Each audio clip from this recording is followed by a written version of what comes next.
की जय। आइया कातन वालिया, आइया कातन वालिया, मीनो मिन रबुद कर, मीनो मिन रबुद कर, किन किन ने मिही कातिया साचा स्नेह धर, किन किन ने मिही कातिया साचा स्नेह धर। आइया कातन वालिया, आइया कातन वालिया, किन्हु कात्य सुहाग का सूत भर भर से, किन्हु कात्य सुहाग का सूत भर भर से, कोई बैठी पाँव पसार के ले बैठी हृदय अंधेर, कोई बैठी पाँव पसार के ले बैठी हृदय अंधेर। आइया कातन वालिया, आइया कातन वालिया, एक सूत देखे और को उम्र सब गई, एक सूत देखे और को उम्र सब गई, फिर देवे रूपवंतिया कब पुनि हाथ ना लई, फिर देवे रूपवंतिया कब पुनि हाथ ना लई। आइया कातन वालिया, आइया कातन वालिया, एक झगड़ा लगावे और को सामी तक ले डाले बल, एक झगड़ा लगावे और को सामी तक ले डाले बल, ये बातें हो सी वतन में जब उतर जासी अमल, ये बातें हो सी वतन में जब उतर जासी अमल। आइया कातन वालिया, आइया कातन वालिया, जब सूत सैया देखिया तब जाहिर हुआ सब कोई, जब सूत सैया देखिया तब जाहिर हुआ सब कोई, पर जिन कछुए ना कातिया छिपाए रही मुख सोय, पर जिन कछुए ना कातिया छिपाए रही मुख सोय। आइया कातन वालिया, आइया कातन वालिया, मीनो मिन रबुद कर, मीनो मिन रबुद कर, किन किन ने मिही कातिया साचा स्नेह धर, किन किन ने मिही कातिया साचा स्नेह धर। आइया कातन वालिया, आइया कातन वालिया, आइया कातन वालिया। बोलो श्री कृष्ण कन्हैया लाल की की, महारानी बाईजुराज की, महाराजा छत्रसाल की, गुरुजी मंगलदास महाराज की, श्री कृष्ण प्रणामी धर्म की, तीनों पुरी धाम की, सर्व सुंदर साथ की, दृष्ट उपली सजन हो रहे प्रणाम।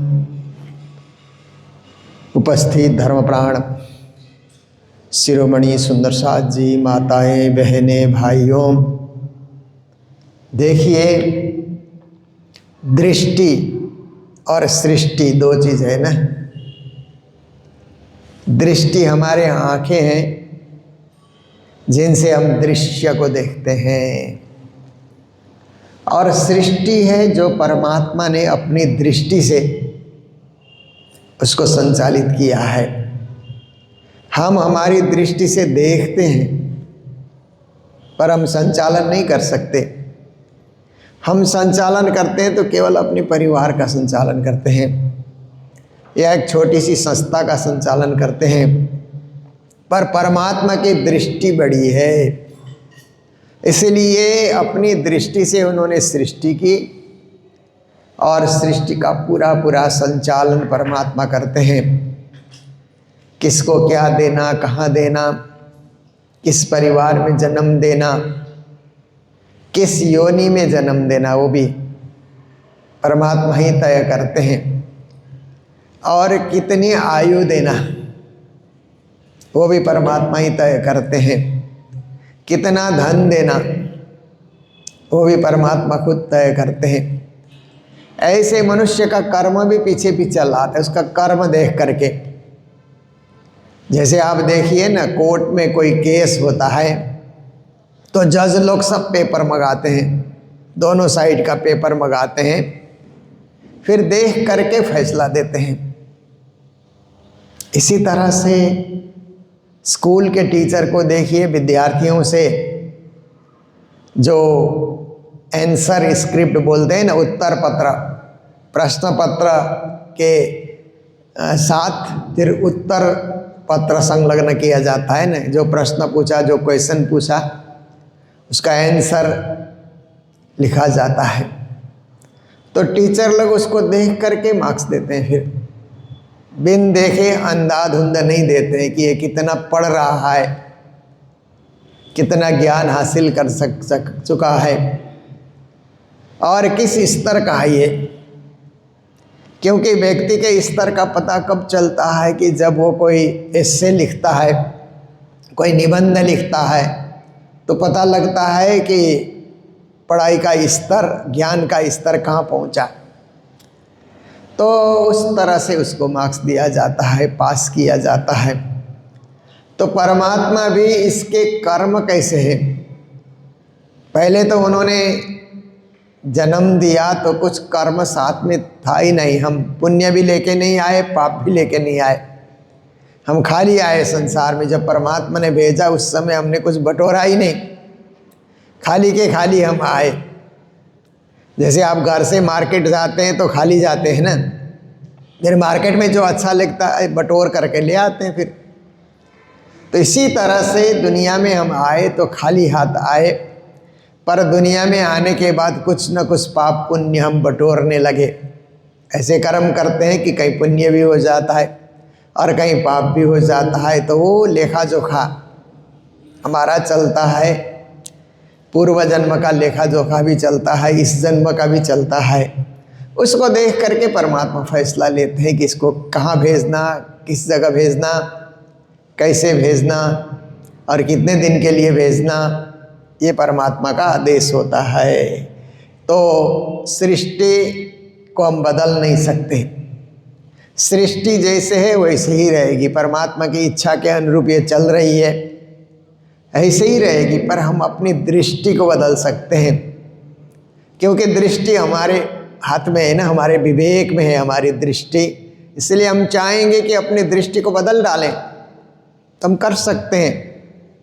जिस दृष्टि से हम देख रहे हैं उस दृष्टि को हम सुधार लें।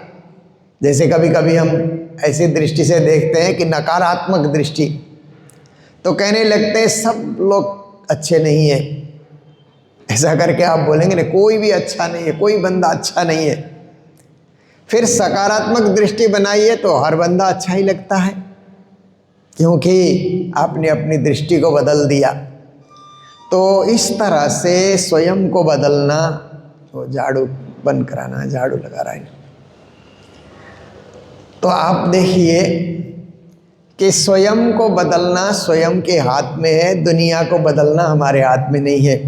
दुनिया बहुत बड़ी चीज़ है, ऐसे बड़ी दुनिया को हम नहीं बदल सकते, पर अपने को बदल सकते हैं। खुद को बदलना है तो हम चाहें हम बदल सकते हैं। आप आज सोचिए कि आज से हम धार्मिक बनेंगे, बन सकते हैं।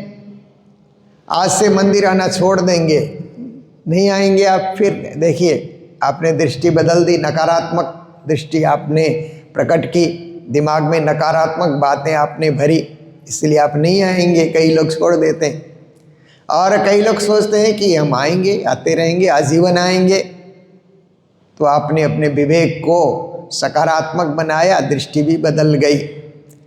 तो श्री जी महाराज आज की चौपाई में कहते हैं, दृष्टि उपली सजन हो रहे। और कुछ लोग क्या है कि दृष्टि और विचारों में भी फर्क रखते हैं। ऊपरी दृष्टि से ऐसा लगता है कि आदमी सज्जन होगा, अच्छा आदमी होगा, भला आदमी होगा, क्योंकि किसी के विषय में भी पहले मिलता है तो हर आदमी को हम सज्जन ही समझते हैं। बहुत अच्छा आदमी है, बढ़िया आदमी है, खुश मिजाज का है, अच्छी तरह बातें कर रहा है, ऐसा हमको लगता है कि ये आदमी भला है। पर श्री प्राणीनाथ जी महाराज के पास भी ऐसे लोग आते रहे, ऊपरी दृष्टि से सज्जन होकर के स्वामी जी के पास आए। बोल दिखावे मीठे बैन, मीठी मीठी बातें भी बोलते हैं तो सुनने में भी अच्छा लगता है। तो इस तरह से बोली भी ऊपर से मीठी बोली प्रकट कर रहे हैं। तो ऐसे क्या है कि लोग होते हैं, परंतु कई लोग केवल दिखावे के होते हैं। हंसना बोलना केवल उनका दिखावा होता है, अंदर कुछ विचार अलग होता है। वो मौका देखते रहते हैं। जैसे चोर बदमाशों को आप देखिए, तो पहले आकर के आपसे बातें करेंगे, इधर उधर करेंगे, फिर बाद में कहाँ आपने पैसा रखा है मौका देख करके उठा करके चल देंगे। तो ऐसे ही यहाँ पर कहते हैं कि कई लोग सज्जन जैसे लगे, मीठी मीठी बातें करते रहे, परंतु उनका कार्य अच्छा नहीं था, वो अच्छा चलन नहीं चलते थे, विचार उनके अच्छे नहीं थे और दुख दे करके गए। जन्म सारा धनी संग रहे। सदगुरु देवचंद जी महाराज के पास भी अच्छे लोग भी आए, काफ़ी सारे आए अच्छे लोग, पर कुछ ऐसे लोग भी आए, क्योंकि भीड़ में तो सब प्रकार के लोग आ जाते हैं ना। और सब ब्रह्म सृष्टि है ऐसा भी नहीं कहा जा सकता है, कोई ईश्वरी सृष्टि है, कोई जीव सृष्टि है। जीव सृष्टि में भी कोई उत्तम जीव सृष्टि है, कोई मध्यम जीव सृष्टि है, कोई निकृष्ट जीव सृष्टि है। देखने में सकल सूरत से सब एक हैं, ऊपरी दृष्टि सबकी एक है, परंतु अंदर क्या है उसके कार्य से पता लगता है, उसके चलन से पता लग जाता है। तो कई लोग धनिश्री देवचंद जी महाराज के साथ में भी रहे, प्राणनाथ जी के साथ में भी रहे। कबू दिल न दिया सुख चैन, पर उन्होंने अपने दिल धनी के साथ नहीं जोड़ा, केवल दिखावा करते रहे। ऊपरी जैसे बीतक में उपली पहचान ऐसे करके आता है, कई जगह प्राणनाथ जी जाते हैं तो इन लोगों में उपली पहचान मतलब केवल दिखावा, ऊपर का कुछ है नहीं, अंदर कुछ नहीं है। अंदर तो दिल होता है ना, कोई बात दिल में बैठ जाए तो उसको आप करके ही रहेंगे, और दिल में कोई बात है तो वो समय पा कर के प्रकट भी हो जाता है, पर वो लोग ऐसा नहीं कर सके। कबो दिल न दिया सुख चैन, कभी धनी को सुख भी नहीं दिया, चैन भी नहीं दिया। तो ऐसे लोग भी समूह में आ जाते हैं, जमात में आ जाते हैं। सब अच्छे ही आएंगे इसकी कोई गारंटी नहीं है। कभी कभी गलत लोग भी समूह में आ करके अपनी गलती करके चले जाते हैं और समाज को, संस्था को, देश को नुकसान करके जाते हैं। इन विध कई रंग साथ में, श्री जी महाराज कहते हैं, हे मेरे सुंदर साथ जी, कई रंग ढंग है सुंदर साथ में भी, भक्तों में भी। संसार में जितने भी भक्ति करने वाले हैं उनमें रंग ढंग कई अलग अलग का है, अलग अलग रंग के लोग आते हैं। रंग का मतलब एक तो बाहरी रंग हुआ, कोई गोरा काला है या भूरा कलर का है, या इस तरह से आप कई रंग के लोग दिखलाई देते हैं। पर मन का भी रंग होता है, ये तो बाहरी रंग हो गया। बाहरी रंग होने से ये हम नहीं कह सकते हैं कि गोरा रंग का आया तो ये अच्छा ही होगा, नहीं होगा, नहीं हो सकता है, क्योंकि उसका तो शरीर की चमड़ी का रंग है। वो मन का रंग अलग होता है। तो आप देखिए कि शरीर से, सकल सूरत से सुंदर है, पर विचार से सुंदर नहीं है, मन से सुंदर नहीं है, भावना से सुंदर नहीं है। और एक सकल सूरत से सुंदर तो नहीं लग रहा है, पर भावना से सुंदर है, विचार से सुंदर है, कार्य कर्तव्य से सुंदर है। इसलिए रंग अंदर होता है अंदर का रंग बाहर प्रकट हो जाए ना तो पता लगेगा कि आदमी भला आदमी है। केवल बाहर के रंग से प्रभावित नहीं होना चाहिए। मैं तो देखता हूँ कि बहुत सारे परिवार में मुझे जाने का मौका मिलता है, तो कई कई परिवार में क्या होता है कि हमारे घर में जो बहू आए तो बहुत सुंदर बहू आनी चाहिए। इस दृष्टिकोण से लोग लड़की ढूंढते हैं। लड़की ढूंढने के लिए निकलते हैं ना, तो सुंदर से सुंदर लड़की हो, शक्ल सूरत से भी हमारी बहू कहने में थोड़ा अच्छा लगे, ऐसी सुंदर लड़की होनी चाहिए। तो शादी करके ले आए, और ले आने के बाद साल पूरा हुआ नहीं, फिर झगड़ा, झंझट, द्वंद्व, फंद, कोर्ट कचहरी सब शुरू है। शक्ल से सुंदर है पर करे क्या, विचार से सुंदर नहीं है, भावना से सुंदर नहीं। फिर सब लोग पछताते हैं कि हमने देखने में जो है अच्छी तरह से हमने विचार नहीं किया, हम ऊपर ही देखते रहे, केवल हम शारीरिक जो है निर्माण को हम देखते रहे, पर अंदर क्या है इसके लिए फिर कुछ जो पहले लोग होते थे ना, पहले लोग जब विवाह की बात आती थी तो सब लोग, बूढ़े लोग, पुराने लोग बोलते थे घराना देखना, घराना। तो घराना का अर्थ क्या होता है कि उसके कुल परंपरा में क्या क्या घटनाएं घटी है, कैसे हैं, अच्छे तो है ना, उसका पहले पता करो। क्योंकि घराना से जो अच्छा होकर के आया है वो अच्छा ही व्यवहार रखेगा, क्योंकि कुल में ऐसी चीज़ है ही नहीं, घटना ही नहीं घटी है। और किसी के कुल में, परिवार में ऐसी घटना घटे तो फिर लोग सोचते हैं कि दूसरे से भी वो घटना हो सकती है। तो ये देखने की पहले की एक पद्धति रही कि हम कुल को देखें, धर्म को देखें, स्वभाव को देखें और विचार को देखें, चाल चलन को हम देखें, केवल ऊपरी दिखावा में प्रभावित न रहें। तो कहते हैं कि इस तरह से जो सुंदर साथ हैं, इन विध कई रंग साथ में, सुंदर साथ में भी कई रंग है, कई विचार है, कई ढंग है। यों बीते कई बीतक का, और इस तरह से कई जो है घटनाएं व्यतीत हो जाती है। बीतक मतलब बीती हुई बातें, कई घटनाएं इनमें बीत जाती है और घटनाओं से ही जूझना पड़ता है।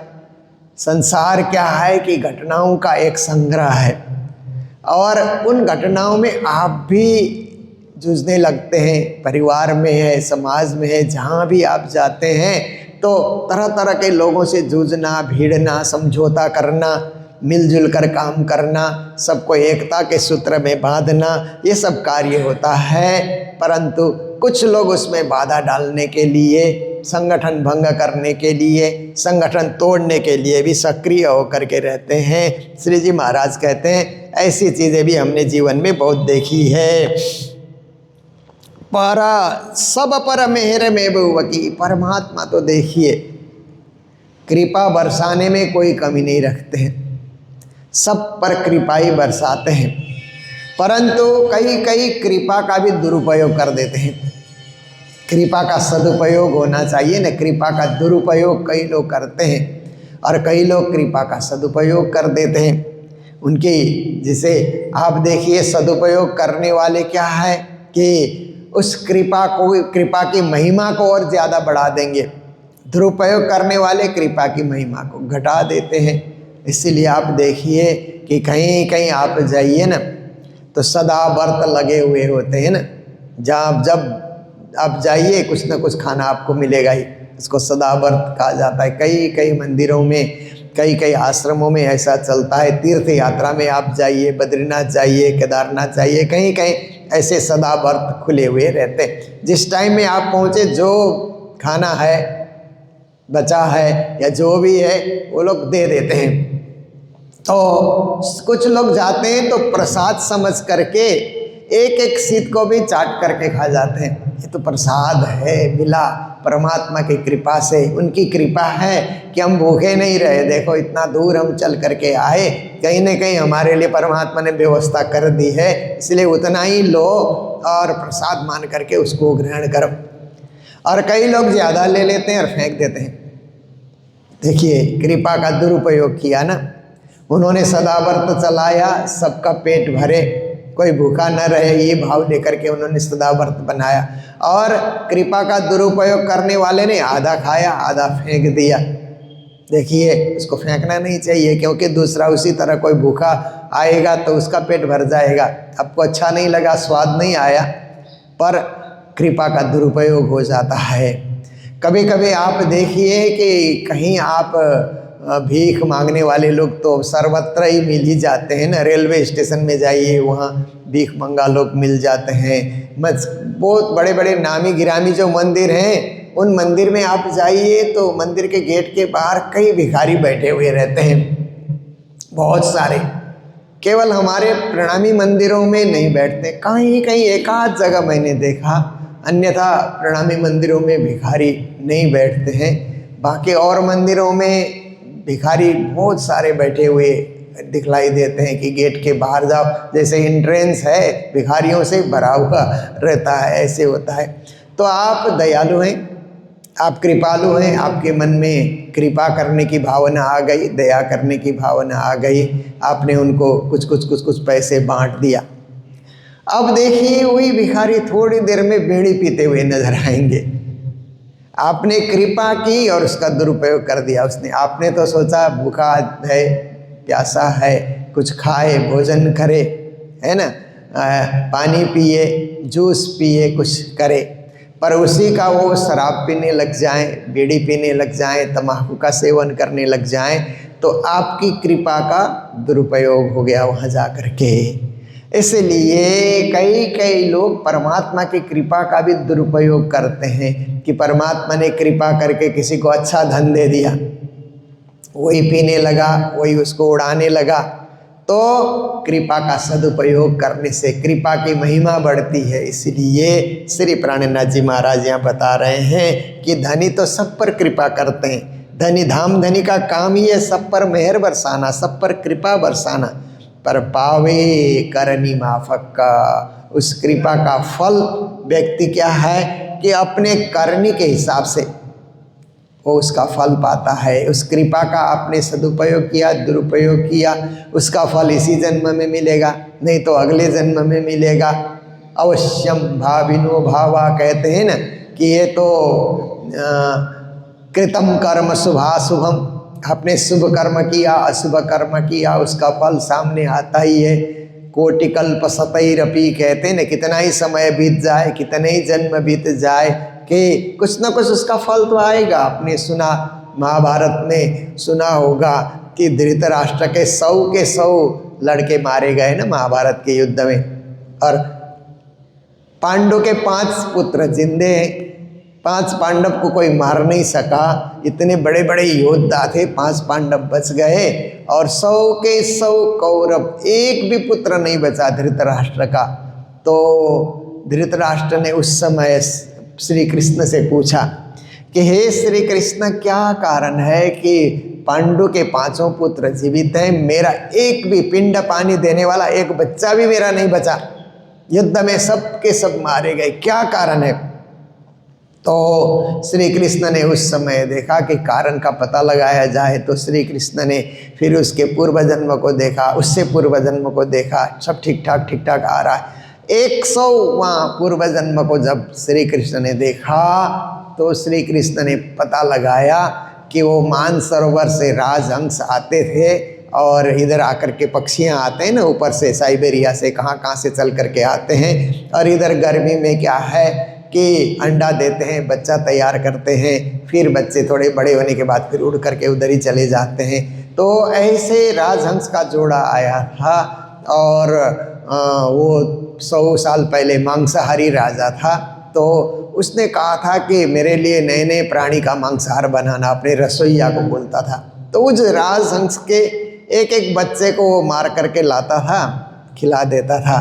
तो राजहंस क्या हुआ कि थोड़े बच्चे उड़ने पूरे पंख नहीं हो गए थे, तो चलो हम जाते हैं, फिर वहाँ से लौट के आके इनको संभाल लेंगे, ऐसा सोच करके जोड़ा उड़ के चला गया, एक एक करके मारता चला गया, आज मारा, कल मारा, परसों मारा, 100 को ख़त्म कर दिया। 100 को धृतराष्ट्र 100 योनि पहले खा गया। तो कृष्ण ने कहा कि उस राजहंस के जोड़े ने जब लौट करके आया तो देखा एक भी बच्चा नहीं है। इसी सरोवर में हमने बच्चे पैदा किए और धीरे धीरे उड़ रहे थे, सीख रहे थे, कहाँ चले गए, एक भी नहीं है। तो पता लगा कि राजा का जो रसोईया है उसने ये सब गड़बड़ किया, सारे बच्चे मार दिए। तो जोड़ा ने श्राप दिया कि जैसे आज हम 100 बच्चे होते हुए भी बच्चेहीन हो गए, राजा एक दिन तू भी ऐसे ही होगा, तेरी भी जोड़ी ऐसी ही होगी और तुम भी रोता फिरता रहेगा। उसका श्राप था, इसीलिए वो भोग रहा था। कृष्ण ने बता दिया तो कहा ठीक है, अब क्या कर सकते हैं, पहले हो गई गलती, अब उसका ही फल सामने आ रहा है। तो फिर राज्य छोड़ करके वो चला जाता है, गंगा किनारे जा करके जप तप करके विदुर सी लेकर के जाते हैं, कुछ जप तप करके फिर आत्म कल्याण कर लेता है। तो ये क्या है कि कर्म का फल आज का आज खत्म होगा ऐसी बात भी नहीं है, पर कर्म का फल खत्म करने के लिए श्री कृष्ण ने गीता में एक श्लोक कहा है, ज्ञानाग्नि दग्ध कर्माणि। अगर आप ज्ञानी हो जाते हैं और ज्ञानी हो करके आप सोचते हैं, परमात्मा से प्रार्थना करते हैं कि हे परमात्मा, अज्ञान में जो कुछ हो गया अभी मेरे को ज्ञान की प्राप्ति हो गई है, इसलिए अज्ञान के सारे मेरे कर्म को जलाकर भस्म कर दीजिए। और आपका ज्ञान भी वो कर्म के जाली को जला करके भस्म कर देगा। ज्ञान प्राप्ति के बाद जैसे ढेर सारी लकड़ियाँ हैं, एक माचिस की तिल्ली आप जला देते हैं तो लकड़ियाँ जल जल करके भस्म हो जाती, राख के रूप में लकड़ियाँ बदल जाती। ऐसे ही आपके बुरे कर्म भी श्री राज्य के नाम से, श्री राज्य की कृपा से और श्री राज्य के ज्ञान से जल जल करके भस्म होंगे। पर ऐसा ज्ञान प्राप्ति करने का और उन कर्मों को जलाने का संकल्प आपने नहीं लिया तो भोगना ही पड़ेगा, फिर घूमना ही पड़ेगा, ये चीज़ें हैं। इसलिए श्री जी महाराज कहते हैं परमात्मा कृपा बरसा रहे हैं, पर पावे करनी माफक का। आपकी करनी मतलब कर्तव्य कैसा है, चाल कैसे आप चल रहे हैं, विचार कैसा आप रख रहे हैं, आचरण कैसा कर रहे हैं, यही बाद में आपको ऊपर लेके जाना है या नीचे गिराना है, ये इसी पे निर्भर करता है। इसलिए अपनी करनी को और धनी की मेहर कृपा को हमेशा, कृपा और करनी को हमेशा समझ करके उसका सदुपयोग जीवन में किया जाए, यही आज की शिक्षा है। तो इन्हीं शब्दों के साथ हमारा समय भी पूरा हो रहा है, इसलिए चर्चा को यहीं विराम दे रहे हैं। बोलो सतगुरु महाराज की, श्री प्राणनाथ प्यारे की, सर्व सुंदर साथ की। इना विध कई रंग साथ में, यो बीते कई बितक, सब पर मेहरा महबूब की, पर पावे करनी माफक, पर पावे करनी माफक। बोलो श्री प्राणनाथ प्यारे की, श्री धाम के धनी की। प्रणाम।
है ना जात जो हीरो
वरन जाय श्री इंद्रावती धिया प्रभु कदम के पास जी तुम दुला मैं दुलाई न धिया और न जानो बात जी इस कसों सेवा करो धिया सर्वांग साक्षात जी सदा सकला नाम धनी मैं कहूँ इन बात जी से महामति जुगल स्वरूप पर वरे अंगना बलि बलि जात